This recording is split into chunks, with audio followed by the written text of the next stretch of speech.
If you talk to somebody who said, well, I don't know, I was watching Fox News and they said this horrible, and you can say, you know what, don't take my word for it. Go on the website, see for yourself what the prices are, see for yourself what the choices are, then make up your own mind. Well, Mr. President, a lot of people have.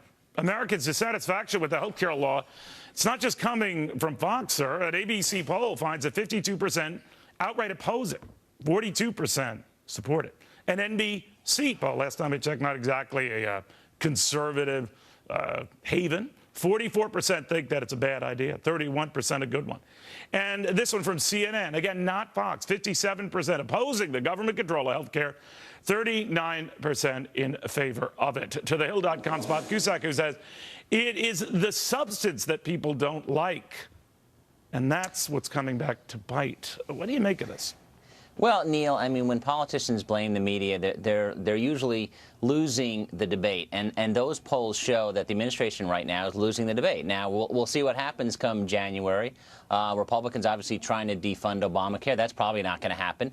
But these polls, this has been a massive message war, and the administration had hope and change, a great message in 2008. But on the health care law, they really haven't had a simple message that's resonated. And there have been arguments from the left and the right. And those polls show that the GOP on this issue right now is winning. You know, I always say to a lot of people, when we were covering this, and I practically lived in Washington, I wanted to get a condo. In fact, I was going to move in with your family, Bob, at the time. It was getting so long and protracted. And we would report what the administration was saying, what it was arguing. This was all going to settle out. It was all going to be good.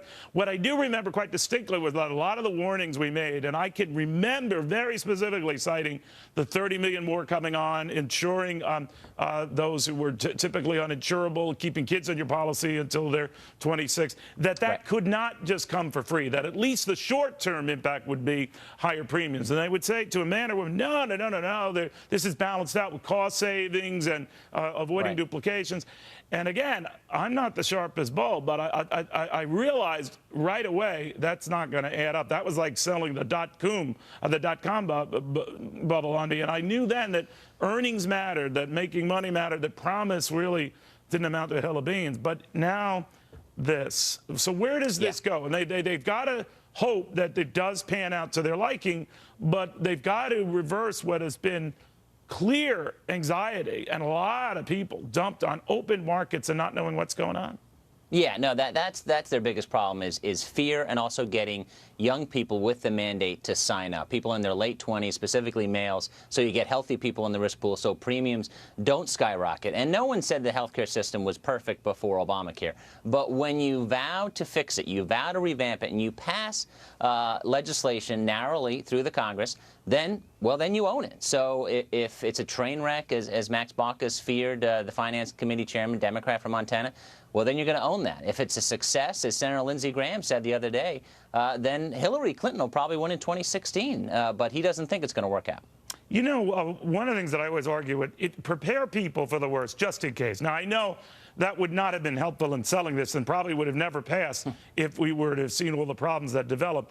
But there were no warnings for these developments, not even an acknowledgement on the part of those who crafted it that there would be this many problems. It's like, oh, we have some adjustments, we have to tinker with it. But even to this day, a refusal to see that there are problems. And you know, it's one thing to blame Fox. I mean, we're blamed for everything. But I think a refusal to even acknowledge problems that you made cuts to the core of this whole problem.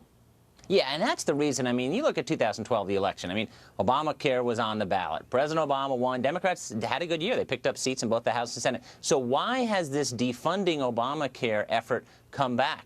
Well, Neil, it's because of the implementation problems. Sure, were there going to be some bumps in the road? Yes. Was there going to be a one-year delay of the employer mandate? Very few people saw that coming. And then obviously there have been other implementation problems, but that was a big one. And that has given the impetus for the Tea Party to say, no way, we can't have this. They're probably not going to get their way, Neil, but that's why it's happened. It wasn't the election. It was these implementation problems that the administration has struggled with. It is odd. That's all I'm saying. All right, buddy. Thank you very, very much. Thanks, Neil.